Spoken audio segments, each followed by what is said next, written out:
This is the Horse Radio Network. This is episode 21 of the Wisdom by Wisa show on the Horse Radio Network. This is Mike Donnell. I'm Casey Wilbanks-Coletti. And this is Sophia Aguilera. Welcome to the Wisdom by Wisa podcast on the Horse Radio Network. This podcast is brought to you by the Western and English Sales Association, WISA, which provides the world's largest trade events for retailers, manufacturers, and sales representatives of the equestrian industry. In this podcast, we feature exclusive interviews with noteworthy Western and English personalities, retailers, and exhibitors who you've always wanted to talk to.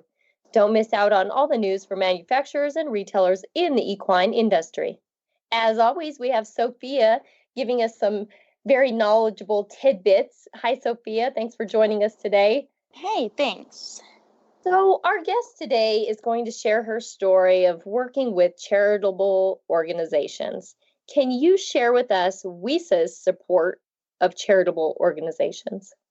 Yes, so as WESA is more than just a trade show and cares about the industry as well, we also value our, footprint in the community and especially the youth. Which organizations do they support? So it's a variety of organizations. For example, National High School Rodeo Association, Little Bridges, FFA, and United States Pony Club. And we will actually have Ben Duke, the United States Pony Club president, on the podcast pretty soon. And how does WISA exactly contribute to these organizations? So it's mostly for scholarship funding. Amy, our executive director, actually helped judging the FFA project last year. Got to submit her pick for the SAE grant, so that was pretty cool. But then also WESA donates to other organizations like West Trust. And then we also have the WESA Open Benefit Golf Tournament, which will take place again in June. And that's just a way for WESA, but also the retailers, members, or really just anyone in the community to give back. Sure. Well, I love to hear that WISA is so involved in the community. We know that giving back is one of the most important things we can offer to our society these days. So thank you for sharing the information as always, Sophia. Not long after Ellie Scofield, a nationally acclaimed dressage competitor, and her husband Ken purchased their showing and training facility in Parkland, Florida, they also purchased Spectrum Saddle Shop. That was in 2014, and it is one of the premier equestrian retailers in South Florida. But their vision extends beyond just training horses, selling tack, and clothing. They have a deep interest in Parkland and the community. They'll sponsor a wide range of activities to support the community. Let's let her tell us the story. Hey, Ellie, thank you for spending the time and donating the time to talk to us on the WISA podcast, Wisdom by WISA. Thank you for having us. We really appreciate it.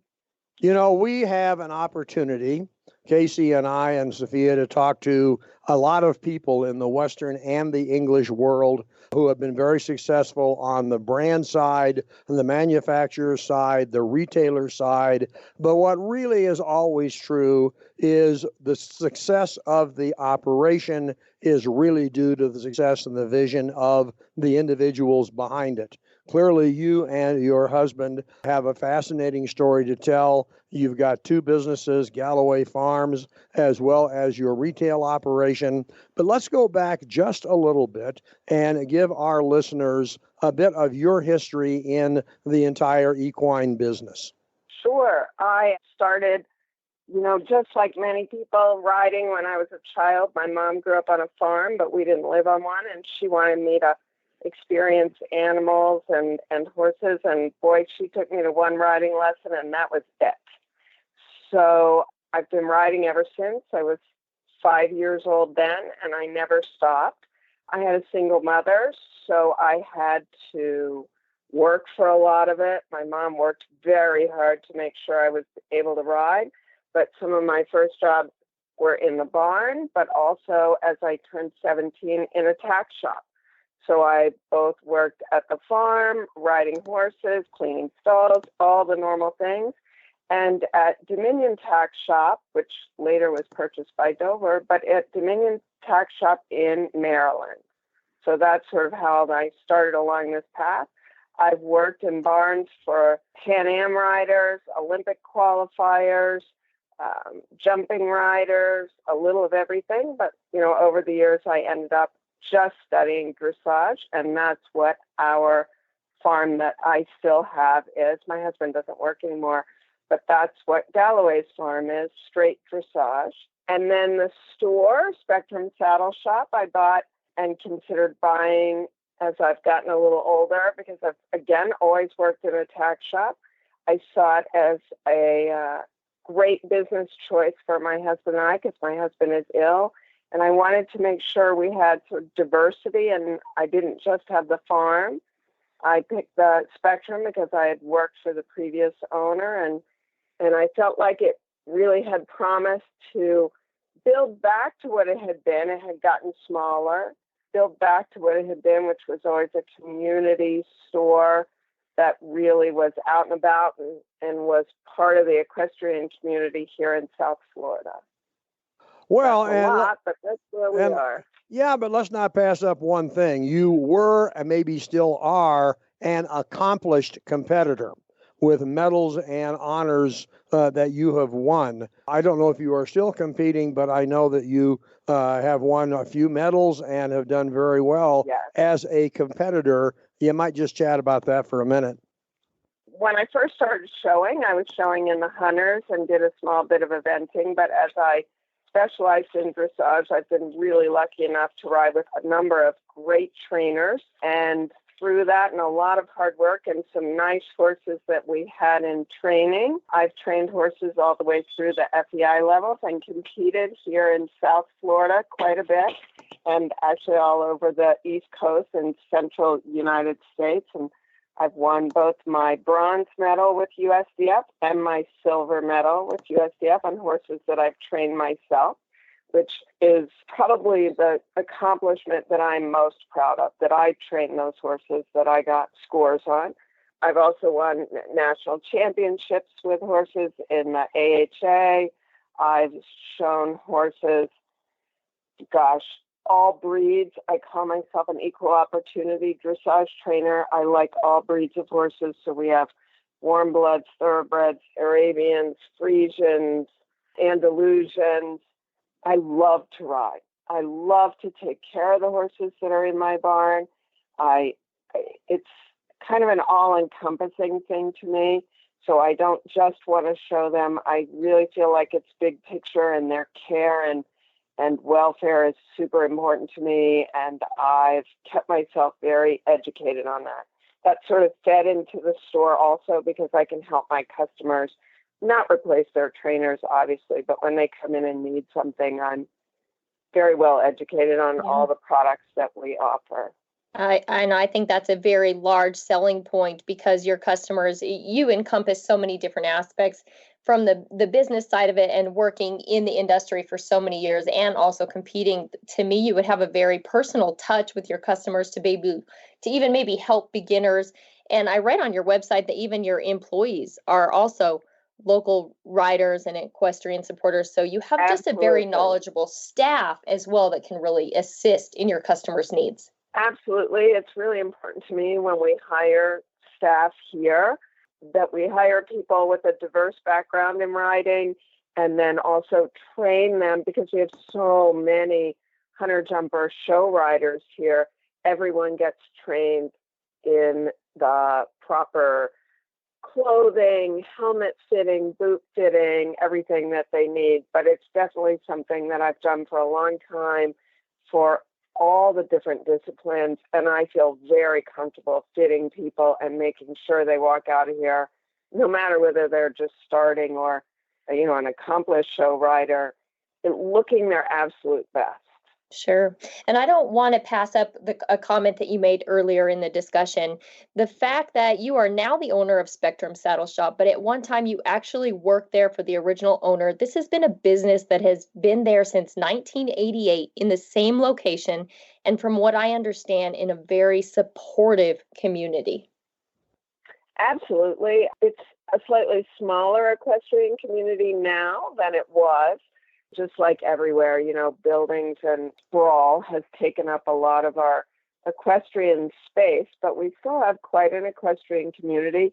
We're south of Wellington which is, the central high-end show area for the country, but we're south of there by 45 minutes. We have really a great, tight equestrian community here that spreads all the way down to Miami that we service. I got a quick question because you've been doing this for so long. As you look at the inventory you carry in your store and what is available today, how has that changed over the years back when you were a child and when you've competed to what you have now? Have there been changes in the clothing, the equipment, and what you offer? And what are they? I mean, absolutely, especially some in the equipment, obviously. There's always some new trend in equipment, but absolutely in clothing, how it fits, how it's more athletic wear now. We're in South Florida, so it's all about lightweight clothing that's breathable, that's ice-fill technology, that's going to make you comfortable, that keeps the flies off you, that's SPF protection. I mean, these are things we didn't even think of. We didn't even think about it. We just got a coat that somebody told us fit and off you went.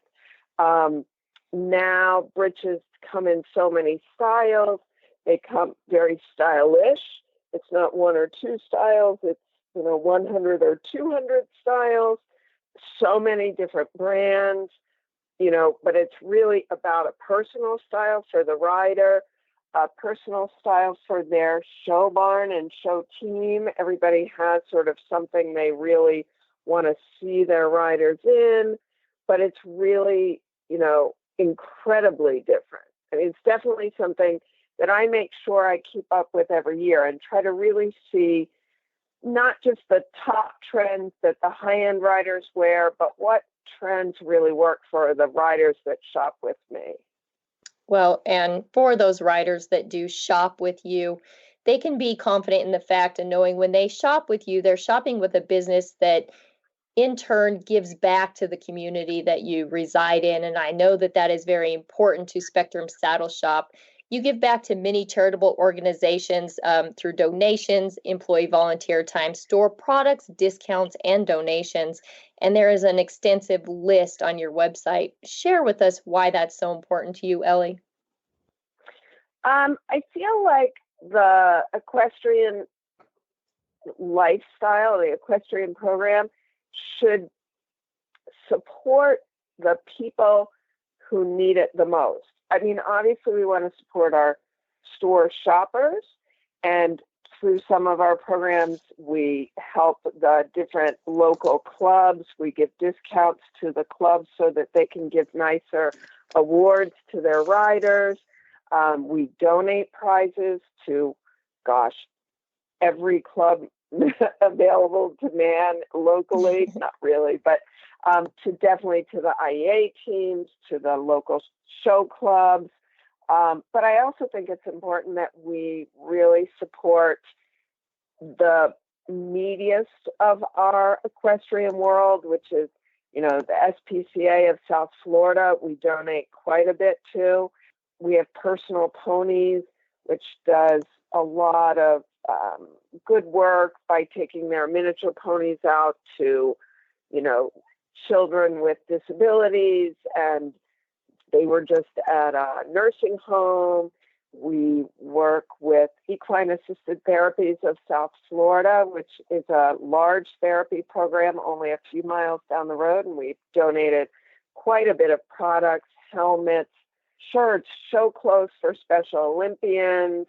I take time and judge at their Special Olympics the qualifying show for them. We also, sadly, as most people know, had a tragedy in our area, the shooting at Marjorie Stoneman Douglas High School right here in Parkland. And we spent a lot of time over the past year getting donations from some of our vendors and making shirts and raising money through Equestrians for MSD.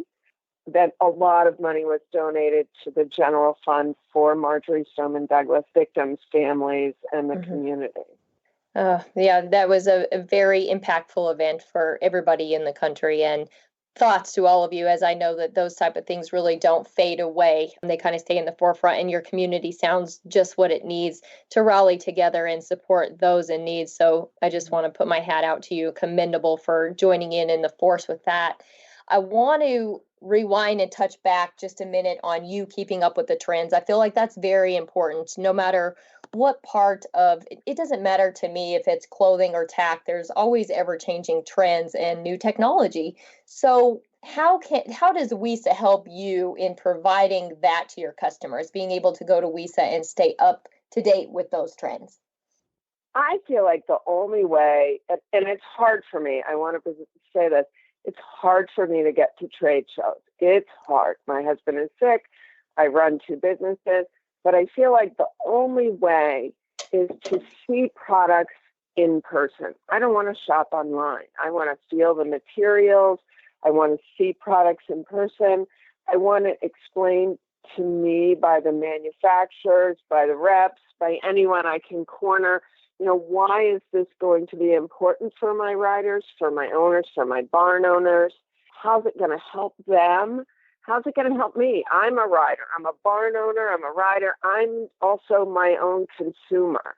And if I don't see those things in person and get to really talk to people directly and compare, nearly impossible to know what to really bring into the store and what I would really want as a shopper.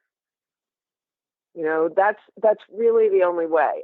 I know it's hard for everyone now, and it's been a big upheaval across our industry. And we have to compete so much with people just buying online or, asking companies to just send online information. But, just seeing that and not touching and talking in person, I just feel like it doesn't do anybody justice. Those are certainly good words to our ears, of course, but they're certainly a solid business strategy from your standpoint. We mentioned the farm a little bit, but give us just a quick thumbnail sketch of the size and scope of the Galloway operation. So, I came from Maryland, where I was a manager of a larger farm, and then I came to Florida and realized originally that was sort of my plan to work for someone else. It was for family reasons that we came here. And lo and behold, we ended up with our own farm, which we weren't really planning on. It's small by acreage, but every farm here in South Florida really is small by acreage. We have 3.5 acres in total that we run our business on. We have 11 stalls. Out of that, I have 9 horses in training and 2 of my own horses. We keep busy. I keep busy. We're very proud to say we have grass and it's nice trees and shade and all the things that everywhere else in the country you take for granted, and here we see as very special. But every horse is cared for at that farm like it's an Olympic hopeful. I can't explain that enough, but that's how I treat every horse that we ever have, whether it's somebody's favorite older horse that they're still riding or whether it's a young horse that's for sale. So it's small in acreage, but large in how we run things. We do it on a tight budget, but we run it like a top-of-the-line farm. And clearly there's a symbiotic relationship between the farm and the retail store, and you're managing to keep one foot in both of those operations. They both are successful. Our listeners are going to find this extremely interesting. And I really want to thank you, as I'm sure Casey does, and Sophia, for taking the time to share with our listeners your story, your family's story, your outlook on the retail business. It's the Western and English Sales Association, and this clearly is part of the English world, which we don't talk to that many retailers, but it's so nice to have someone who can explain it and explain their passion for what they're doing. And I just want to thank you for being on our show. I really appreciate the time and the questions. And I did want to say, and I sort of skipped it when you asked about organizations that we support, because I did mention my husband a few times. We also support the Huntington's Disease Society and Association of the USA and also of Florida, because that's what my husband has. And we've done a few things where we've raised money through the store and also through the farm for that. So it's important to me that people know about that, and it's a disease not many people hear of. So I wanted to slide that in there if I had a chance. You don't need to slide it in there. You can talk about it like you just did, and it's good that our listeners know that that's really part of your fabric. It's part of how you approach life. It's part of how you approach your business, and it clearly is an appropriate comment for this show. Okay, thank you very much again. I've really appreciated it. Okay. Thanks, Ellie. Thanks for your time. All right. Bye-bye. Thank you. Take care. Bye-bye.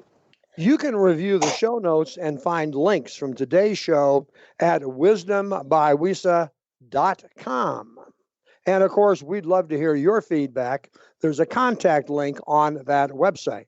The Wisdom by Wisa show will be published on the 15th and 30th of every month.